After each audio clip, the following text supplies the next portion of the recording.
There are many ways to build a map. You already know how to transfer GPS features from your data collector to the PC and make a simple map. We will go over a few other methods for creating, modifying, and displaying a map. Later, we will spend more time on base maps, heads-up digitizing, and importing data from shapefiles and text files.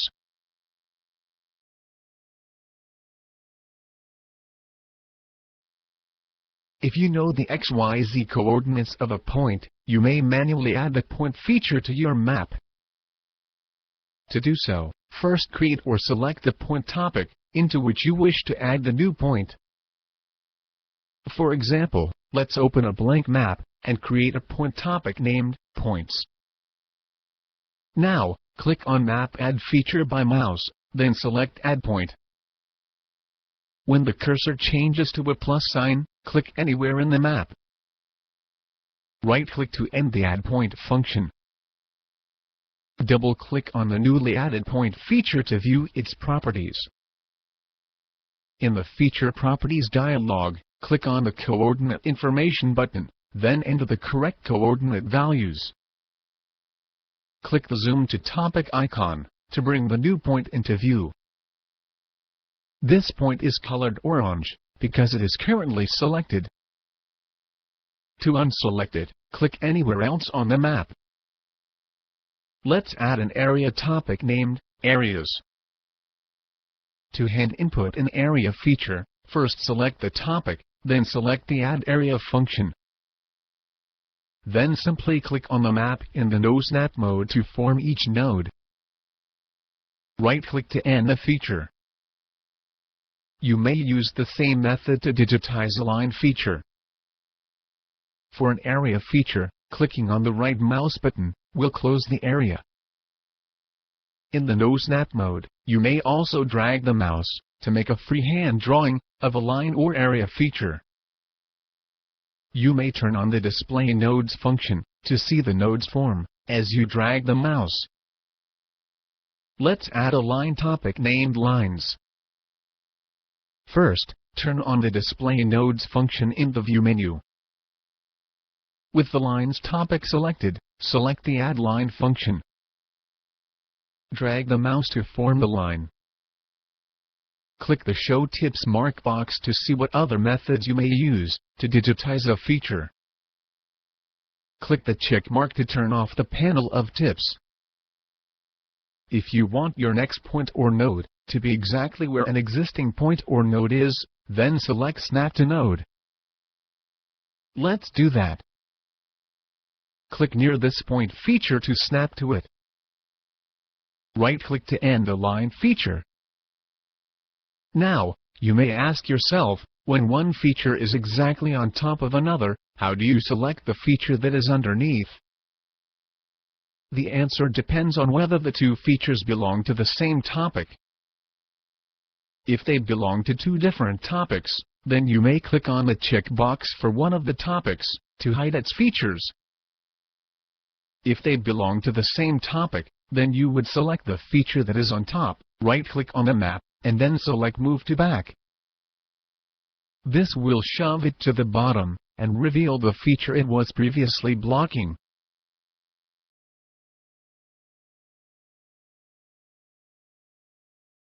Suppose you digitized an area feature, and some nodes are out of place. There are a few things you can do to fine-tune the feature.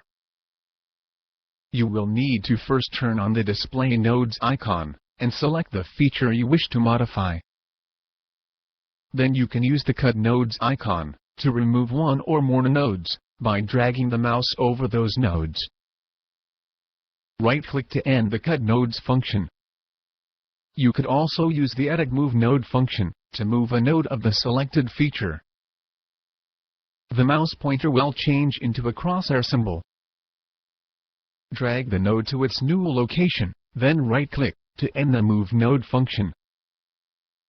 If you hold down the Control key, then click on a feature, you will be able to move the feature, or any one of its nodes. Control-click again on the feature to lock it in place.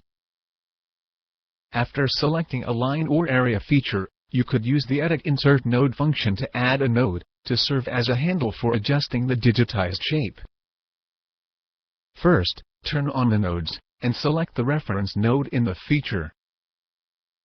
Remember that we have configured the mapped view to display the direction for a line or area pattern. Use this red arrow indicator to determine whether to add the nodes before or after the reference node. The new nodes will be inserted between the reference node and the adjacent node. You may add more than one node at a time. Right-click to stop adding the nodes. Click the Apply button to see the changes in the map. Then you may select another reference point and continue to insert nodes. The Move Node and Insert Node functions are wonderful tools for editing digitized features. However, I would like to add a word of caution here. These functions are not intended for altering the features that you have recorded using your data collector. The integrity of the collected GPS data should not be compromised. To enter descriptions for the manually added features, first turn on the sheet view, then enter the appropriate values under each attribute column.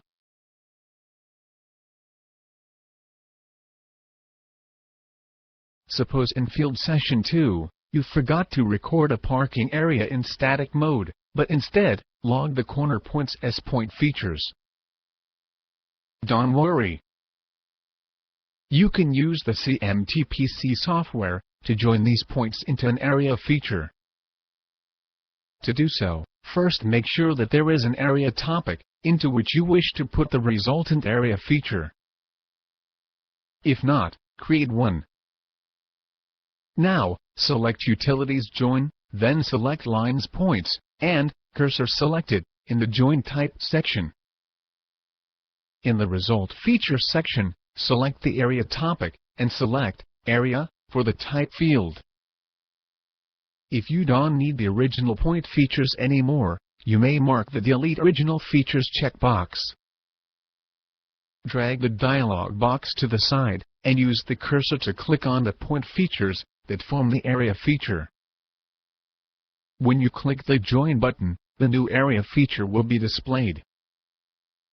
Similarly, you may join two line features to form a longer line feature. Or, you may join two area features to form a larger area feature. To turn a line feature into an area feature, select the line feature, then use Utilities Close Line. Specify the area topic into which you wish to add the new area. Click on OK to join the endpoints of the line feature and create the new area feature. Again, if you don't need the original line feature anymore, you may mark the Delete Original Features checkbox before hitting the OK button. Use Utilities Disconnect Line if you wish to disconnect a line feature into individual line segments or nodes. Use Utilities Disconnect Area if you wish to disconnect an area feature into sub-areas, line segments or nodes.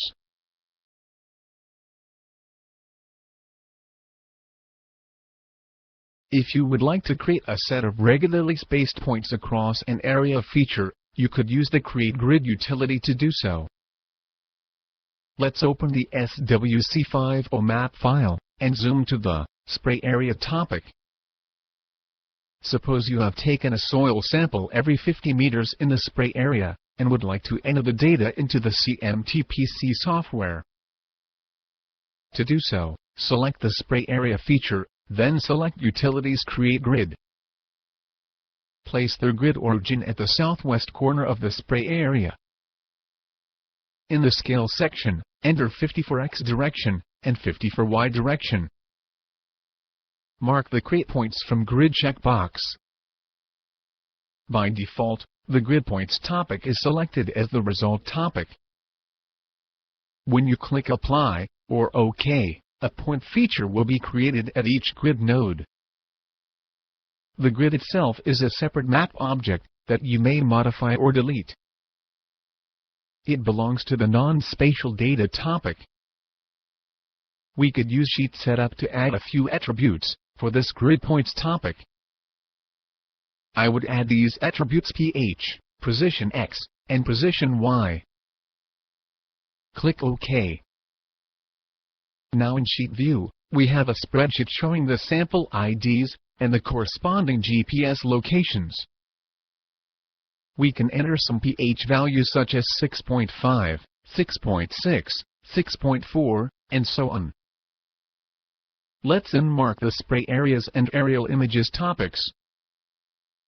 Select the grid points topic, then use the topic auto label to show the pH values at each sample location.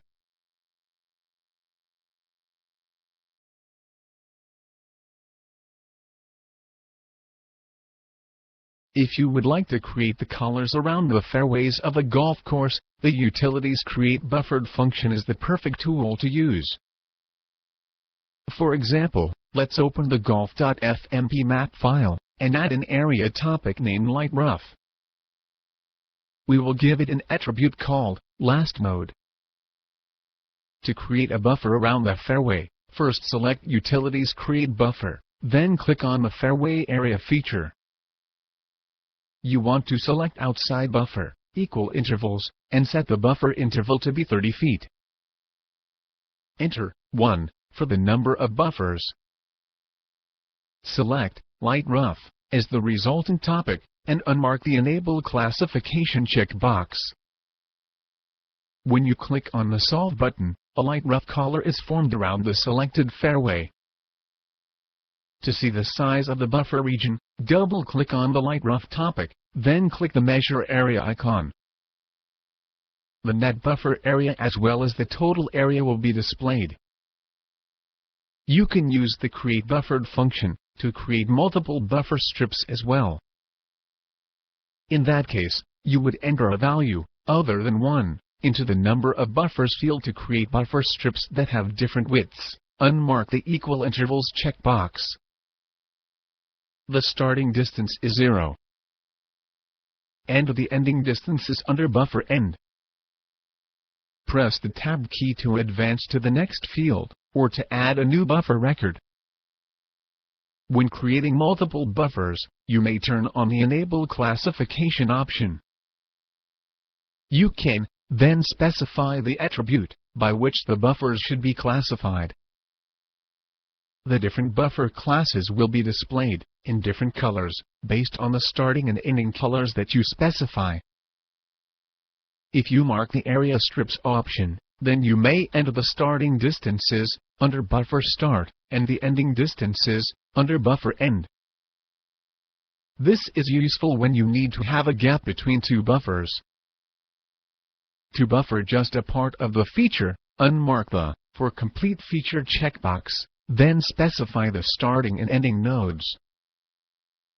This is what I get when I enter a buffer interval of 30 feet and specify 8 as the starting node and 18 as the ending node.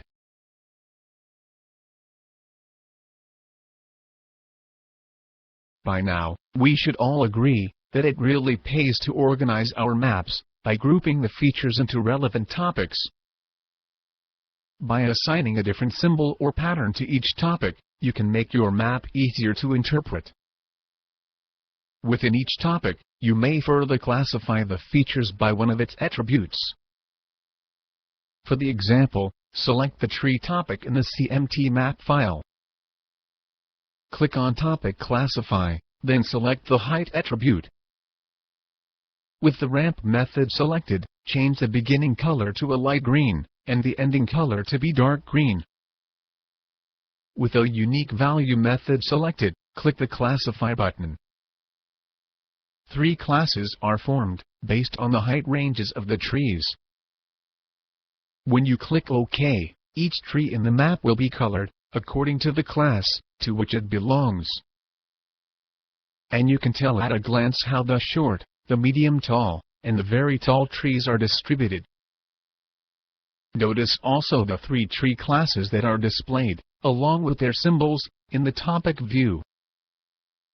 You may use the Show Hide Classes icon to display or hide the topic classification legend from the topic view. The topic names, topic symbols, and topic classifications can be included as the map legend when you print out your map later.